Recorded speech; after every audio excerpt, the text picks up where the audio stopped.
So today we're going to be talking about Achilles tendinopathy. Achilles tendinopathy is an overuse injury of your Achilles tendon. Your Achilles tendon is the tendon that attaches your gastroc and your soleus onto your calcaneus or your heel bone. There's going to be pain in your Achilles tendon with palpation probably, and there's going to be pain with plantar flexion movements. So any type of jumping and running activities. This injury occurs from overuse. So if you find yourself increasing your basketball activities, that could be leading to more use to that tendon, and that could lead to that compromise or injury to that tendon. Now, best way to deal with Achilles tendinopathy is to find out the stressors that are causing it. So in our case, it's going to be an increase in volume of basketball. We want to decrease that volume initially to allow that tendon to repair itself and to allow the healing process to occur. Just because you're taking a break from basketball-related activities, that doesn't mean you can't strengthen the tendon. In fact, that's probably the best way to deal with any type of tendinopathy, is to load that tendon appropriately. So starting off, I like to strengthen the tendon by just doing simple seated raises like this. That's going to be a good way to strengthen the calf muscles, your gastroc and your soleus, while decreasing the load through that tendon itself. Now we can load that up, and we can grab a weight, and we can put that on top of the knee, and then now we can go single leg with hold, right? This way you add in an isometric component to that Achilles, and now you're increasing that load through that tendon without any significant tension through that. And from there we can control that time going down. We can add in that eccentric component to it. Now, all these should be done without any pain because you don't want to aggravate that tendon. Now, from seated, we can go into more of an eccentric component.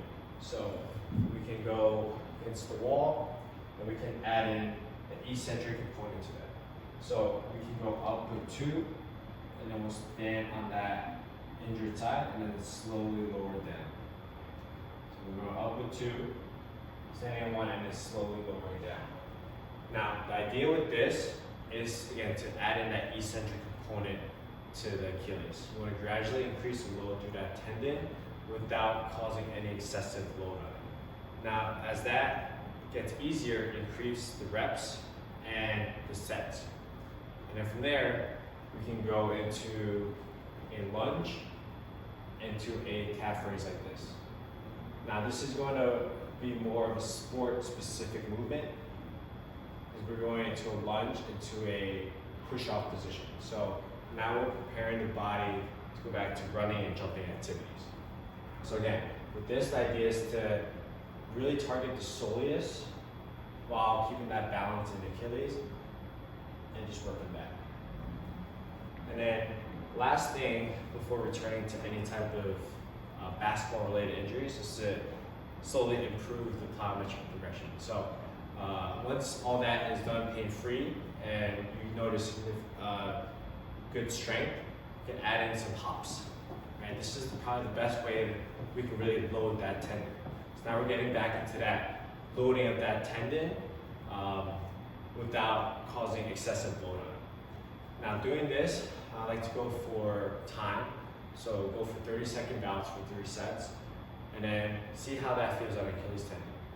All this should be done without any pain, and if there is pain, I would regress back a little bit and then slowly build back up. But again, the progression for us with tendinopathy is going to be working an isometric component, so seated calf raises with holds, adding weight on that, and then coming up into a weight-bearing position and adding in that eccentric component with 2 legs going up and then 1 leg going down on Achilles. From there, we can go into a more sport-specific position, such as the lunge with that calf raise, just to really target that soleus in that single leg position of the Achilles tendon. And then from there, adding in a plyometric progression where we're adding in that repetitive bouncing movement on that tendon and through the calves. That way you prepare your body for any sport-specific activities. Again, returning to sport, all this should be done without any pain, and you should notice symmetrical strength side to side.